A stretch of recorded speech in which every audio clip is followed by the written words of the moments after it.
지난주에 익산으로 선교를 갔다 왔습니다. 그 익산에서 도착해서 점심을 먹고 교회로 다시 돌아오는데 교회 앞에 한 가게가 폐업을 했더라고요. 그리고 문 앞에 어떤 문구가 있어서 가서 읽어봤습니다. 그랬더니 이렇게 써 있었어요. 로또에 당첨되었습니다. 세상이 궁금해서 땅끝까지 세상 구경을 하러 갑니다. 이렇게 써 있었습니다. 그래서 막 부러우시죠? 네, 팀원들끼리 어떤 이야기를 나누진 않았지만 그 분위기가 막 부럽기도 하고 그런 생각이 있었던 것 같아요. 제 안에서도 막 부러운 마음이 들었습니다. 나는 로또에 당첨되면 무엇 할까? 11조하고 감사헌금하고 선교헌금하고 이런 생각을 잘 안 들고 뭘 살까? 차를 살까? 이런 생각을 했던 것 같아요. 가게문은 닫혀 있었지만 그 앞에 글만 보면 이분은 이제 전혀 새로운 삶을 사는 것처럼 보여집니다. 누구나 한 번쯤 꿈꾸는 자유를 얻은 것처럼 느껴지기도 하죠.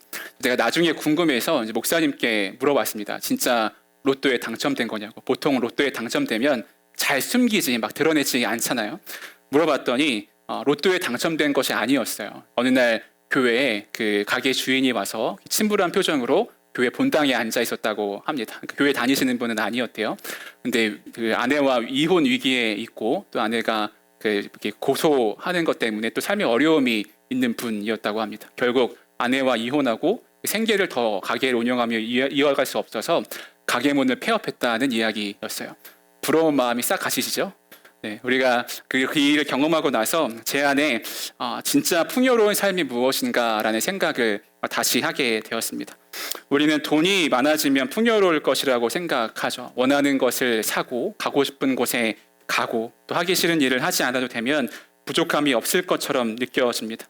물론 돈은 우리의 삶에 필요하고 때로는 그것이 우리를 풍요롭게 하기도 합니다. 그러나 많은 돈을 가졌다고 해서 반드시 풍요로운 것은 아니죠.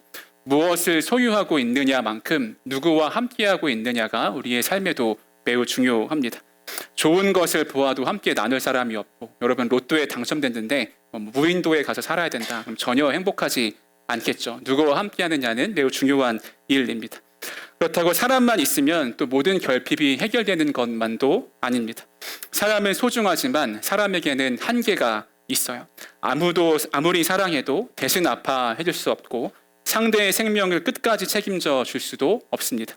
함께하고 싶어도 함께하지 못하는 순간이 오기도 하고 서로의 기대를 충족시켜 주지 못하는 순간들도 우리에게 찾아와요. 그래서 우리에게 필요한 것은 좋은 조건이나 좋은 사람만이 아닙니다.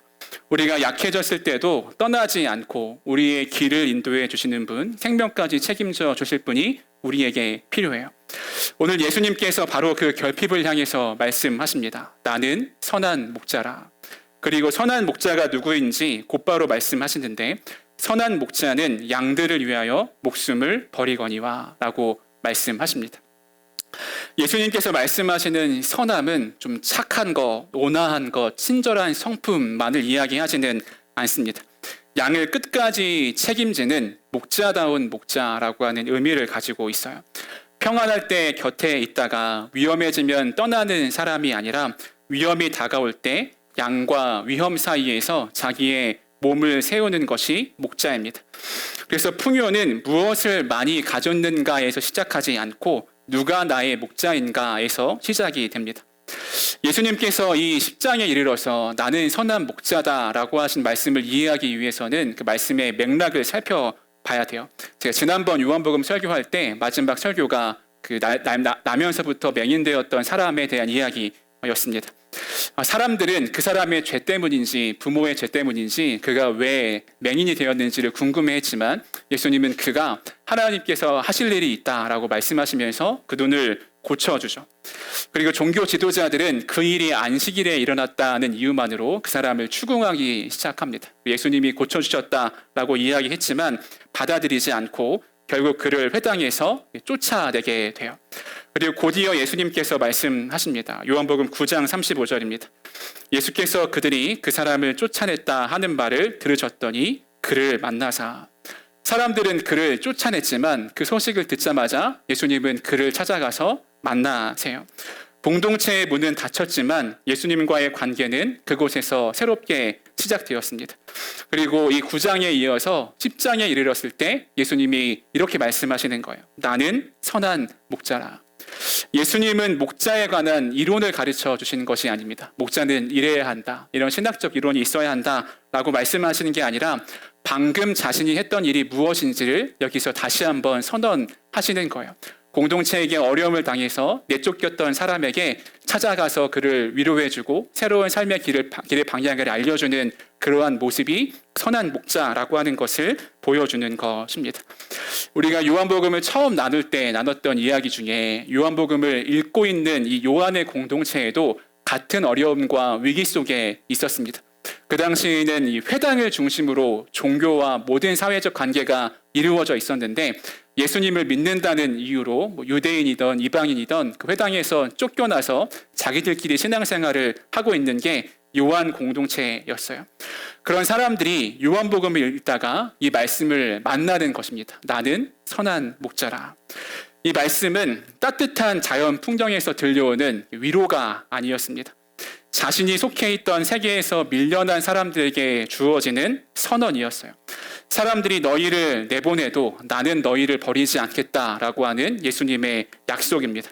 너희가 더 이상 어디에 속하지 못한 사람처럼 느껴져도 너희는 나의 양이다라고 하는 하나님의 예수님의 말씀인 것이죠. 우리 시대에도 소속이 되어 있지만 소속감을 느끼지 못하며 살아가는 이들이 많이 있습니다.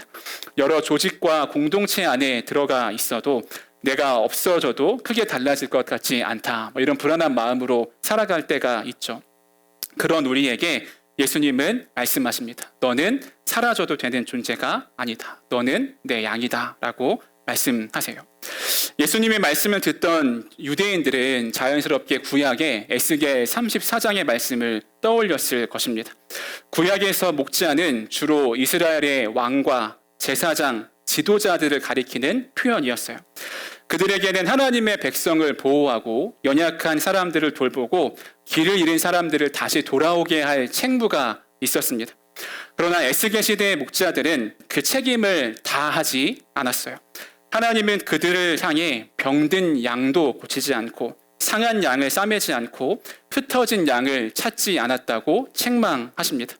그 시대에 지도자가 없었던 것이 아니죠. 왕도 있었고 종교 지도자도 있었고 제사장도 있었습니다. 종교의 제도도 남아 있었어요. 목자라고 불릴 만한 사람이 많이 있었지만 정작 목자가 해야 할 일을 하는 사람은 없었다고 하는 거예요. 목자의 자리는 있었지만 돌봄은 없었다는 것입니다.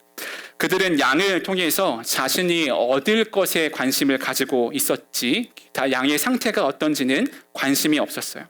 양의 젖을 먹고 털로 옷을 입었지만 약한 양을 살피는 일에는 마음을 두지 않았습니다. 목자와 양의 관계가 돌봄의 관계가 아니라 이용의 관계로 바뀐 거예요. 그리고 우리가 지난주에 살펴봤던 요한복음 9장의 말씀을 보면 종교 지도자들도 같은 모습을 보이고 있습니다. 그들은 하나님의 백성을 지킨다라고 생각하고 있었지만 하나님께서 한 사람에게 행하신 이 기적의 일을 기뻐하지 못하고 있었어요. 자신들의 권위와 기준을 지키기 위해서 눈뜬 사람을 밖으로 쫓아내 버립니다. 사람을 돌보는 일보다 자신의 자리를 지키는 일이 더 중요해진 것이죠. 이것은 지도자들에게만 해당되는 말씀은 아닙니다. 우리도 사람 관계 자체보다 역할과 유익으로 바라볼 때가 있어요. 나에게 도움이 될 때는 가까이 하지만 더 이상 도움이 되지 않으면 마음을 거두기도 합니다. 함께하는 사람이 잘하고 있을 때는 기쁘지만 오랫동안 변화가 보이지 않으면 그 사람을 향해 드리는 시간과 에너지가 아깝게 느껴지기도 해요. 그러나 양은 목자의 성과를 위한 수단이 아니라 목자가 책임져야 할 생명입니다. 그래서 하나님은 에스겔을 통해서 말씀하십니다. 에스겔 34장 11절입니다. 우리 같이 한번 읽어보겠습니다. 시작. 주 여호와께서 이같이 말씀하셨느니라. 나 곧 내가 내 양을 찾고 찾되. 하나님은 더 유능한 목자를 찾아야겠다, 더 유능한 왕과 지도자들을 찾겠다라고 말씀하지 않으시고 하나님께서 친히 나의 양을 찾고 찾겠다라고 말씀하십니다. 흩어진 양을 모으고 상한 양을 고치고 잃어버린 양을 찾아오겠다고 말씀하세요. 에스겔 34장 후반부에는 한 목자 다윗을 세우겠다고 말씀하십니다. 하나님께서 친히 목자가 되겠다고 하는 약속과 다윗의 후손인 한 목자를 세우겠다는 약속이 말씀 속에 나와요. 그리고 예수님 안에서 이 두 약속이 만나게 됩니다. 예수님은 다윗의 후손으로 오신 메시아이시면서 동시에 자기 양을 직접 찾아오신 하나님이시기도 하죠. 그러므로 나는 선한 목자라라고 하는 이 예수님의 말씀은 나는 좋은 지도자가 되겠다, 착한 지도자가 되겠다라고 하는 다짐이 아니라 하나님께서 자기 백성을 버려두지 않으신다라고 하는 선언으로 읽을 수 있습니다. 예수님은 선한 목자와 삭군을 이렇게 비교해요. 요한복음 10장 11절 11절입니다. 나는 선한 목자라. 선한 목자는 양들을 위하여 목숨을 버리거니와 삭군은 목자가 아니요 양도 제 양이 아니라 이리가 오는 것을 보면 양을 버리고 달아나다니 이리가 양을 물어가고 또 해치느니라. 삭군도 평소에는 양 곁에 있습니다. 먹이를 주고 우리를 관리하는 일을 감당해요. 아무런 문제가 없을 때는 목자와 삭군의 차이가 잘 보이지 않아요. 차이는 이리가 나타났을 때, 문제가 나타났을 때 차이가 보입니다. 삭군은 이리가 달아오는 것을 보면 양을 버리고 달아납니다. 그 이유가 분명한데 그 삭군이 가지고 있던 양이 자기의 양이 아니기 때문에 그래요. 이 말은 삭군이 특별히 나쁜 사람이다라고 하는 것을 이야기하는 것이 아닙니다. 그는 일정한 대가를 받고 맡고 있는 일을 하는 사람이었죠. 그런데 양을 위해 목숨까지 내어줄 마음은, 그런 역할은 할 마음이 없었습니다. 그에게는 양의 생명보다 더 중요한 것이 있기 때문에 그렇습니다. 우리 사회는 계약으로 이루어지죠. 움직입니다. 계약은 서로의 책임과 권리를 지켜주기 위해 필요해요. 문제는 사람과 사람과의 관계까지 모두 계약의 논리로만 설명하고 관계를 맺으려 할 때입니다. 내가 맡은 범위까지만 하고 더 이상의 책임은 나의 역할이 아니다라고 생각하게 되죠. 물론 사람에게는 한계가 있고 누구도 모든 일을 책임질 수는 없습니다. 누군가를 사랑한다고 해서 그 사람의 삶을 대신 살아줄 수는 없죠. 그런데 우리 마음에 쉽게 사라지지 않는 갈망이 있습니다. 내 문제가 너무 복잡해져도 관계를 끝내지 않을 사람, 내가 오랫동안 회복되지 않아도 떠나지 않을 존재에 대한 바람이죠. 그러나 그 기대를 사람에게 걸면 무너지게 되고 서로가 서로에게 상처를 주게 됩니다. 사람은 다른 사람의 선한 목자가 될 수 없기 때문에 그렇습니다. 함께 아파할 수는 있지만 죄에서 구원할 수는 없고 곁을 지킬 수 있지만 죽음을 이길 수는 없습니다. 그래서 예수님은 우리에게 더 좋은 삭군 목자를 찾으라라고 말씀하지 않으시고 자신이 선한 목자다라고 말씀하고 있어요. 이리가 나타났을 때 삭군은 양과 위험 사이를 빠져나갑니다. 그러나 선한 목자는 그 사이로 들어가요. 위험이 닿기 전에 양을 자기 몸으로 막습니다. 요한복음 10장 11절에서는 이렇게 말씀합니다. 선한 목자는 양들을 위하여 목숨을 버리거니와.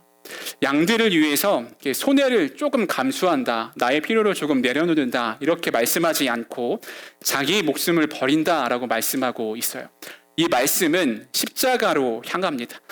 예수님은 죄와 죽음이 우리에게 다가올 때 안전한 곳에서 해결할 방법만을 가르쳐 주시지 않았습니다.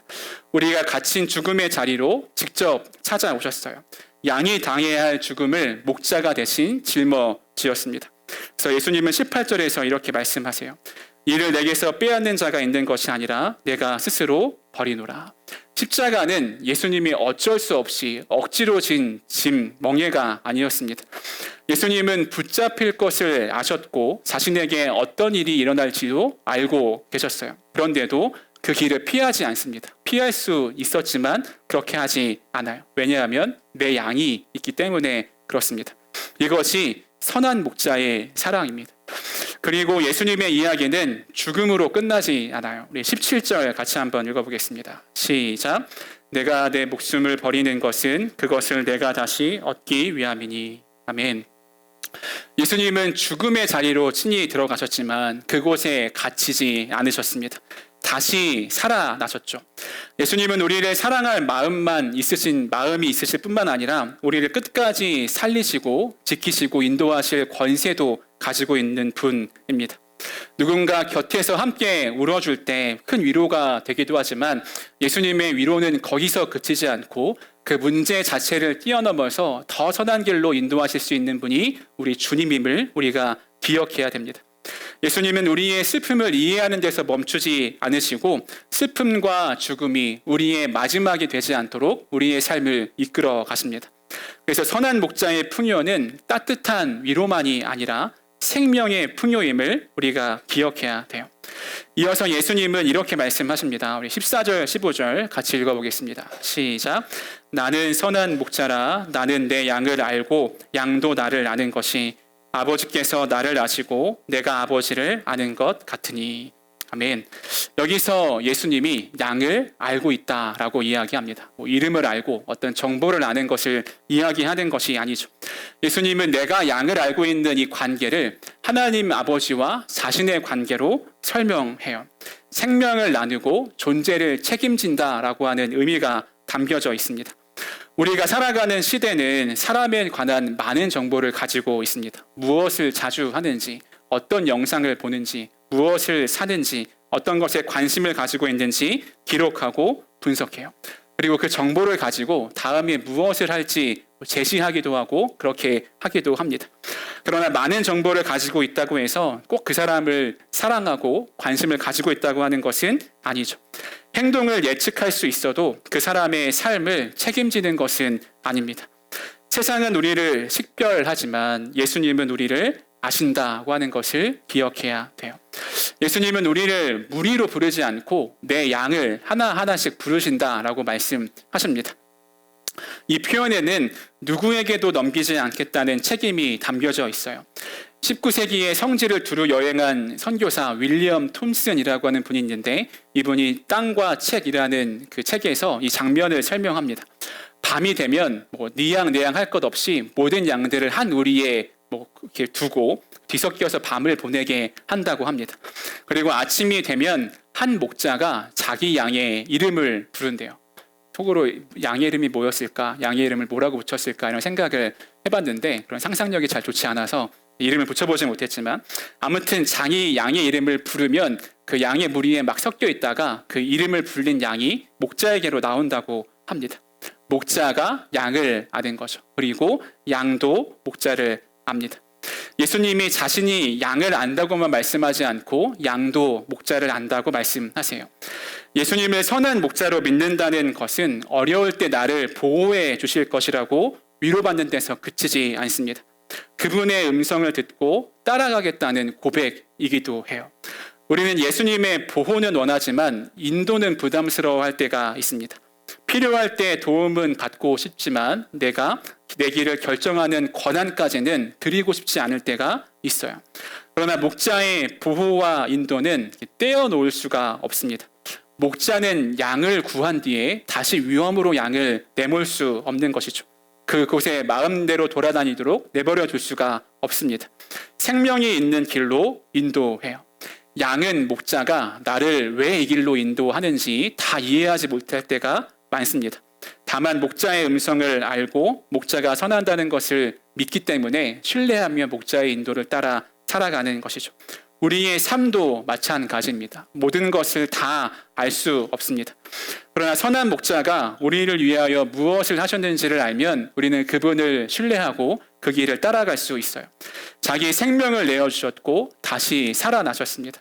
십자가와 부활을 통해 자기의 선하심을 우리에게 보여주셨어요. 그래서 길을 다 이해하지 못해도 주님을 신뢰하며 그 길을 따라갈 수 있는 것입니다. 예수님은 16절에서 이렇게 말씀하십니다. 우리 같이 읽어보겠습니다. 시작. 또 이 우리에게 들지 아니한 다른 양들이 내게 있어 내가 인도하여야 할 터이니. 예수님의 관심은 이미 우리 안에 있는 양들에게만 머물지 않습니다. 당시 유대 사회 울타리에 밖에 있던 사람들, 아직 복음을 듣지 못한 사람들, 이방인들까지 보고 계셨어요. 그들은 아직 예수님의 음성을 듣지 못했지만 말씀 중간에 보면 그들도 내게 있다라고 말씀하고 있습니다. 자신들이 예수님의 양이라고 하는 사실을 알기 전부터 목자의 마음 안에 있었던 것이죠. 그래서 16절 하반절엔 이렇게 이야기합니다. 그들도 내 음성을 듣고 한 무리가 되어 한 목자에게 있으리라. 여기서 예수님은 모든 양이 한 우리 안에 들어올 것이라고 말씀하지는 않으세요.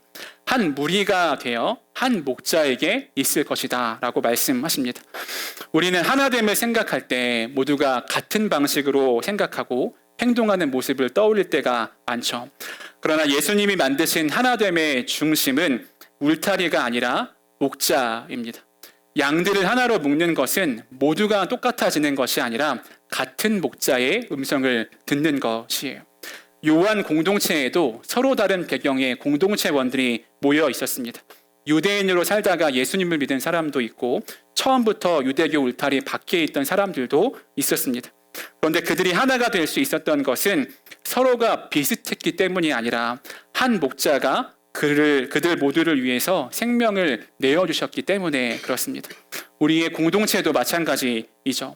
성격이 같고 취향이 비슷해서 한 공동체가 되는 것은 아닙니다. 한 목자의 음성을 듣고 그 목자가 나를 위해 생명을 내어주신 분이라고 하는 것을 기억하면 우리가 그 목자 안에서 한 공동체를 이루며 살아갈 수 있게 돼요. 우리가 누군가의 삶을 책임져 줄 수는 없습니다. 누군가에게 선한 목자가 되어줄 수는 없어요. 예수님만이 우리의 선한 목자이십니다. 그렇기에 함부로 타인을 공동체원을 대하지 않고 목자가 그 사람을 알고 그 양을 알고 그 이름을 불러주신다는 것을 기억하면 우리도 서로를 존중하고 사랑하고 용서하며 살아갈 수 있게 됩니다. 교회의 중심은 우리가 세운 울타리가 아니라 한 목자이신 예수님입니다. 그분의 음성을 듣는 사람이 한 무리가 돼요. 우리 매화 청년 교회가 한 목자 예수 그리스도 안에서 귀한 믿음의 길을 함께 가는 공동체가 되기를 소망합니다. 말씀을 정리하겠습니다. 익산의 가게 문에 붙어있던 글은 처음에는 풍요로운 사람의 이야기처럼 보였습니다. 로또에 당첨되고 모든 것을 내려놓고 떠나는 자유로운 사람인 것처럼 보였죠. 무엇을 소유하느냐라고 하는 것을 우리가 중요하게 생각하지만 이 이야기를 통해서 누구와 함께 하느냐, 한 걸음 더 나아가서 우리의 풍요는 단지 좋은 사람 곁에 있다는 것에 있지 않고 생명을 누가 끝까지 책임져 줄 수 있느냐에 대해 있습니다. 그래서 우리에게는 선한 목자가 필요해요. 우리가 잘 아는 시편에서 다윗은 이렇게 고백합니다. 여호와는 나의 목자시니 내게 부족함이 없으리로다. 다윗이 부족하지 않았던 것은 늘 푸른 초장에만 있었기 때문이 아니라 어려운 길을 갈지라도 선한 목자이신 하나님이 나와 함께 있었기 때문에 그렇습니다. 우리는 아무것도 잃지 않은 인생을 원합니다. 소중한 사람도 잃지 않고 싶고 지금 가진 것도 흔들리지 않기를 바라죠. 그러나 복음은 우리가 아무것도 잃지 않을 것이라고 약속하지 않습니다. 복음은 우리를 잃지 않는 목자를 약속하세요. 사람들이 눈뜬 사람을 회당에서 쫓아내었을 때 예수님은 그를 찾아가셨습니다. 거짓 목자가 양을 함부로 대할 때 선한 목자는 그 생명을 책임지시는 것을 우리가 그 이야기를 통해서 알게 하셨습니다. 자기 생명을 내어주셨고 다시 살아나셨어요. 그래서 오늘 예수님은 우리에게 동일하게 말씀하십니다. 나는 선한 목자라. 제가 오늘 설교를 준비하려고 말씀 묵상하면서 오늘 본문을 계속 읽는데 나는 선한 목자라라고 하는 이 표현이 반복해서 나옵니다. 이 말씀을 쭉 묵상하다 보면 그냥 그 설교 시간에 막 많은 거 준비하지 않고 그냥 나는 선한 목자라고 하는 것을 계속 이야기하고 싶은 생각이 들었어요. 설교는 편하게 준비할 수는 있겠지만 그렇게 할 수는 없었겠죠. 그냥 나는 선한 목자라고 하는 이 주님의 선언이 그렇게 저에게는 힘이 되더라고요. 우리의 삶에 때로 내가 예상하지 못한 힘든 일도 있지만 예수님이 나의 선한 목자다. 내가 너를 포기하지 않는다. 너의 생명을 책임진다 라고 하는 이 선한 목자라고 하는 선언이 참 제 마음에도 가슴에도 큰 힘이 되었습니다. 예수님은 잠시 우리를 힘들지 않게 해주거나 잠시 우리를 위로해 주기 위해서 오지 않고 우리의 생명을 끝까지 책임지기 위해서 우리에게 오셨고 그렇게 선언하셨습니다. 그래서 풍요는 무엇을 얼마나 가졌나 보다 누가 나의 목자인가 내가 누구를 따라가고 있는가에서 드러납니다. 여러분, 한 주간의 삶 속에서 나를 때로는 힘들게 하고 어렵게 하는 일들도 많이 있겠지만 그때마다 나를 위해 생명을 버리시고 다시 살아나셔서 나의 선한 목자 되신 예수님을 바라보고 그분과 깊은 교제로 나아가시기를 바랍니다. 내가 다 알 수 없는 인도를 따르더라도 그분이 가장 좋은 길로 나를 인도하실 줄을 신뢰하고 예수님을 따라갈 수 있는 우리가 되기를 소망합니다.